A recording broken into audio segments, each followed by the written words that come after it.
Hello and welcome to Downtime Activities. Matthew here, and today we're going to be doing another video in our video series, The Help Action. This is a video series where we break down 5th edition Dungeons & Dragons rules and kind of go into more minutia and detail, how exactly they work, common misconceptions, and how best to run them in your game. Today, I'm going to be going over movement speeds, all the different kinds of movement speeds, the movement speed adjacent modifiers, and how they all kind of interact and what the true specific rules are for them. So let's check it out. Alright, let's talk movement speeds in 5th edition. To begin with, we're going to talk about flying. And flying, the only real rule that gets broken down that I can go over here is going to be that typically a flying creature that is knocked prone, has its movement speed reduced to 0, or is otherwise unable to move will begin to fall. That means that if something is going to knock you prone, or it's going to be kind of wrapping up your character, making them be restrained, they're going to fall from the sky. Unless they have another modifier, which is hovering. And here's where things get a little weird. In previous editions, hovering was its own movement type, and you could move differently as a hovering creature versus a flying creature.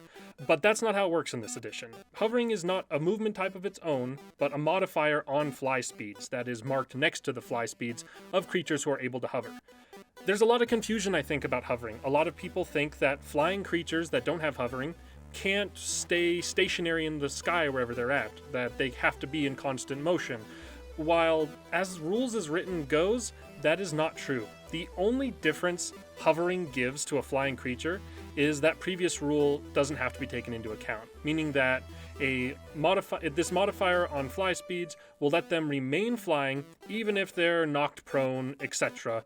And that's the only real change. So hovering, all it does is make it so when your creature or player has their movement speed reduced to 0, they're knocked prone, all those other things, they will not fall from the sky. They will be able to stay hovering in the sky when that happens. And flying creatures, just normal flying creatures, can totally fly and more or less hover, stay stationary in the sky when doing so, unless written down somewhere in the specific flying rules, there's a different breakdown specifically saying they can't. Next, let's talk burrowing, as burrowing can be a pretty confusing one as well. Burrowing is an ability that allows a monster with a burrowing speed to use that speed to move through sand, earth, mud, or ice. That's it for a generic burrowing creature with no other modifiers on that. A monster cannot burrow through solid rock unless it has a special trait that allows it to do so. A couple examples of monsters like this are the Purple Worm or the Umberhulk, and they have the ability to burrow through solid rock. They specifically also leave a tunnel behind them, which brings up another kind of question of, do burrowing creatures leave tunnels behind them? And what I would say is, if not explicitly stated, and oftentimes even if it is, use logic to determine if a tunnel is left behind.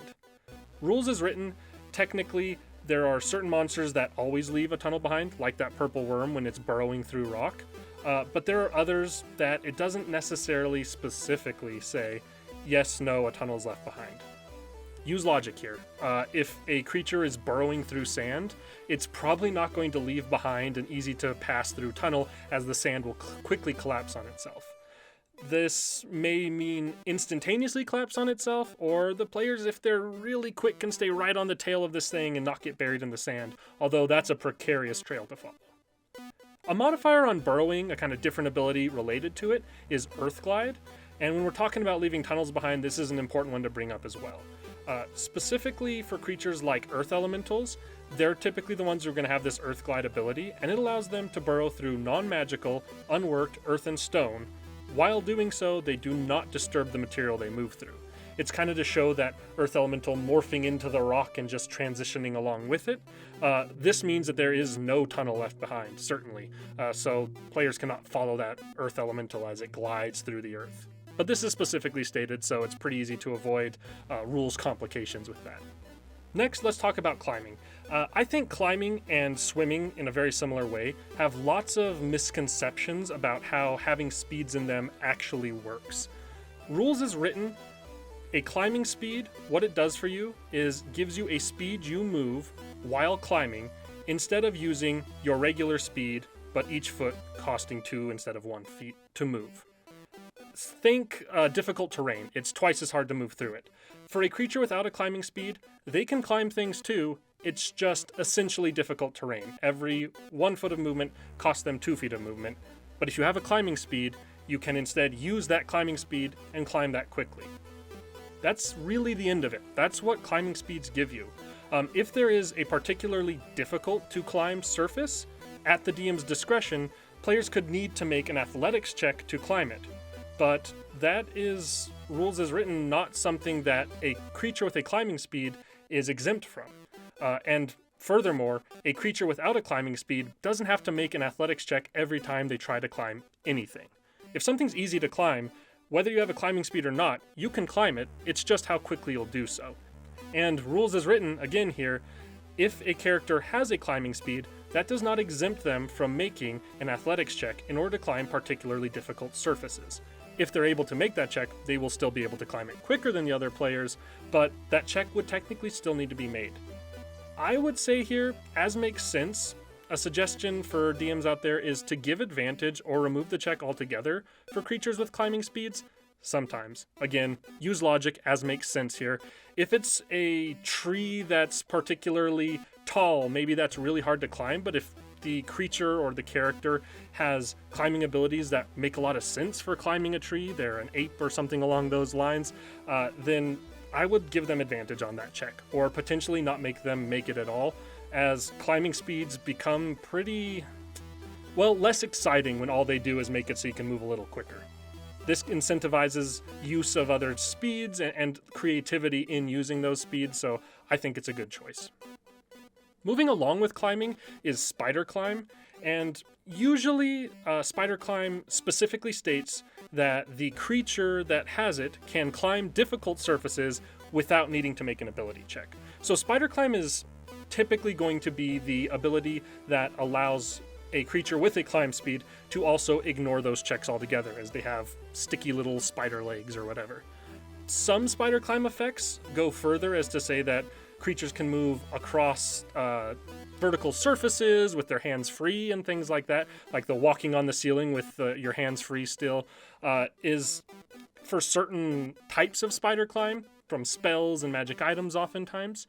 So just whenever using spider climb, whether it's on a monster stat, coming from a spell, or coming from a magic item, specifically read that spider climb because different ones have different effects. In a really similar vein to climbing, swimming is more or less a one-for-one trade-out. It's that same sort of rules as written. If it's easy to swim through something, any character can swim through it. But if it is particularly difficult, any character, whether they have a swimming speed or not, will have to make an athletics check to swim across it. However, when moving, if you have a swimming speed, you get to use that swimming speed for how fast you move, instead of every 1 foot costing 2, which is how it will work for most other characters. I would similarly say that giving advantage or removing the need to make checks for characters with swimming speeds is a really good incentive for having those speeds and really rewarding to the player. Use logic. If it makes sense that they wouldn't really need to make the check, don't make them make it. Lastly, I'd like to cover just 2 other brief things that I think often get confused about movement speeds. One is if you're able to break up your movement on a turn, which you totally can. The action system in 5th edition makes it a little confusing because there's kind of this move action, bonus action, and your regular action for the turn. But the move action is less of an action. It is more of a allotted amount of movement you have in the turn. You could move, let's say you have 30 feet of movement. You can move 10 feet, take your bonus action, move another 10 feet, take your action, and then move 10 more feet after that before your turn is over. You can break it up however makes sense for your turn, 100%, and it's totally within the rules to do that. Another kind of confusing bit of rules with all these different movement types is combining them, using multiple different movement types on the same turn. If you have more than one speed, such as a walking speed and a flying speed, the way the rule works is you can switch back and forth between them during your move. However, when you switch, you have to subtract the total distance you've already moved from the new speed's total amount you can move with it. That result will determine how much further you can move with this new speed. And you can switch back and forth multiple times. The example the book gives is if you have a normal walking speed of 30 and a flying speed of 60, you could fly for 20 feet, land, walk 10 feet forward, and then leap into the air and fly another 30 feet. I don't know exactly what situation that'd be relevant for, but it potentially could. So essentially the way that's working is your 30-foot walking speed and your 60-foot flying speed are combining for a total of 60 feet, but 10 of it is walking. So you flew for 20 feet, you landed, you subtracted that 20 from your new movement speed, which is the walking speed, and you have 10 left because your total speed was 30. You move that 10 feet, you don't have any further movement speed in that walking speed. However, you could leap back into the air, you subtract the 30 feet you've moved total so far from the 60 feet of flying, and you still have 30 feet left you can move. It's a lot less complicated to do than it is to just say out loud, but that's how you can kind of break it down and understand how to combine those different movement speeds. Some last little bits of advice. I've kind of already stated it before. Climbing and swimming, use logic when determining if a check is needed or not, and whether a character with an appropriate speed should have to make it, or if they could make it with advantage. And with all of these abilities, burrowing, all of it, use logic as a DM and use kind of rule of cool and fun. If leaving a tunnel behind, even if the monster doesn't specifically say it does, will make for a more interesting pursuit and combat encounter, do it. And if it would make sense, do it. Just use logic for the kind of muddier parts of these rules. That has been Movement Speeds in 5th edition Dungeons & Dragons. Hope you found this useful. Hope this has cleared up some misconceptions or some rules questions that you guys have run into in your games. Now go forth, slay dragons, sling spells, roll dice, and enjoy your downtime activities.